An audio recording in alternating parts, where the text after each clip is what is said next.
Hello everyone, how you doing? Welcome back to another Train Sim World 6 news video, and we're going to have a look through the latest blog which has come out from Just Trains.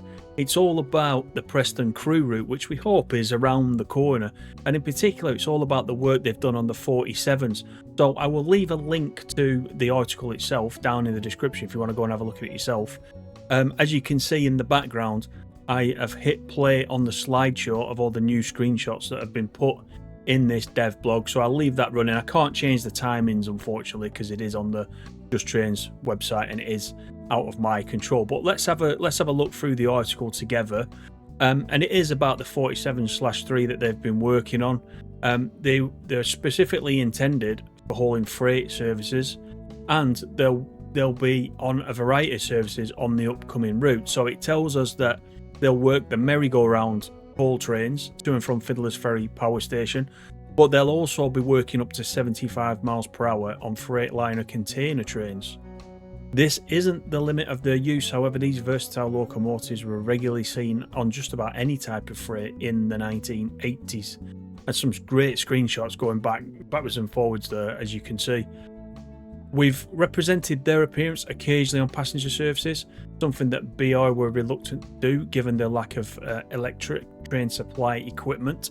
However, much like in real life, the best laid plans didn't always work out, and when I say we, I mean Just Trains, have simulated rare appearances of the 47/3s on passenger service, so you want to keep your eyes peeled when a diesel haul passenger service is scheduled to arrive.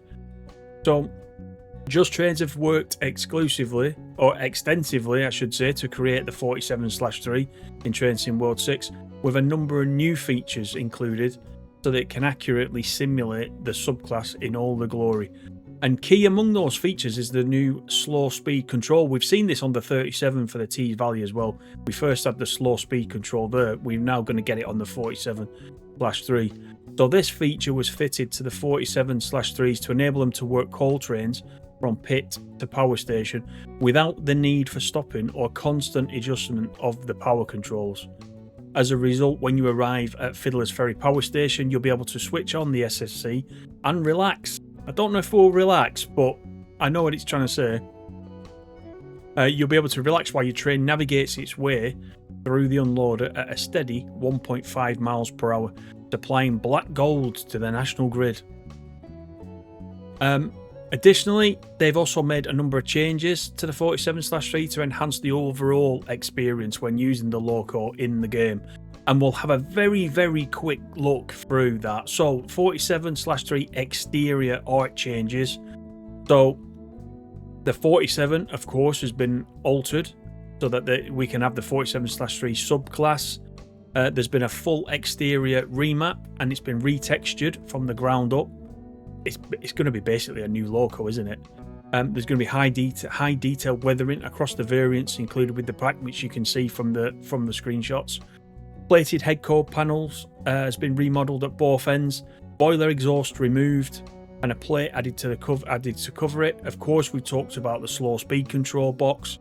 The ETS equipment has been removed from the buffer beam, and brush built specific details including tail lights, rotated horizontal and large center support on the buffer beam. There's some new exterior variants as well. So we've got the high intensity headlight, which is removed from applicable locos from 1986. Larger tanks on center tanks, on applicable locos. A cantrail stripe represented on each loco accurately for the period. Flush ends for applicable locomotives, usually as a result of accident damage. There's also depot specific markings as well, and you can see these on some of these screenshots. You can see the different markings for the different depots, and there will specifically be markings for Thornaby, Stratford and Tinsley. There's new nameplates as well, and there's several different liveries. So we've got BR Blue Stratford, BR Blue Thornaby and Rail Freight Grey, and you can see a few of those as we get through these screenshots. Some other things that we want to talk about: there's a TPWS isolator that's been removed. AWS air horn has been added. Slow speed control on off switch, of course this is all in the cab.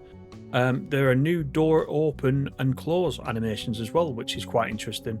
On the driver's desk, we got tail light switch proportion and layout corrected the straight air brake control, correct driver's fault panel, train heat buttons removed. So there's a few different updates to make this the 47/3 as well.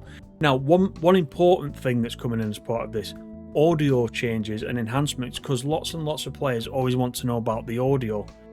And in this one, it's got new audio along with upgrading of the existing sounds as well. So specifically on the exterior, there's an alternate idle sound, there's an edited startup and shutdown, new rail joint sounds and new turbo. Then in the cab, there's a full set of new cab interior sounds, including the startup and shutdown.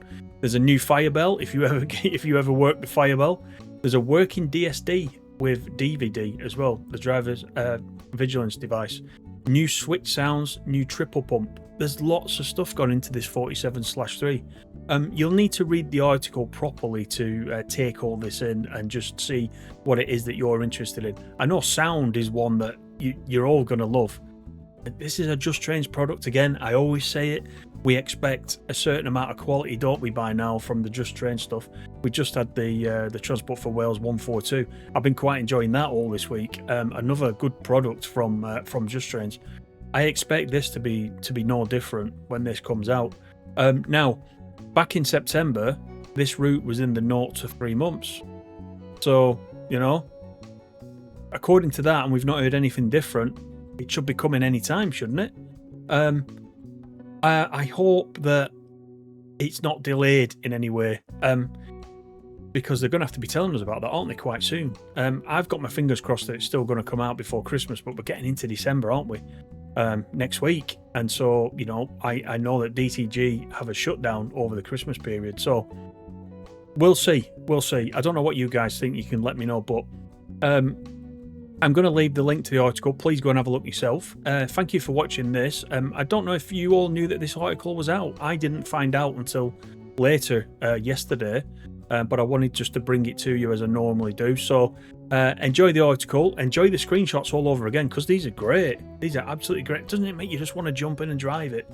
I will see you on the next video. Until then, take care. See you on the next one.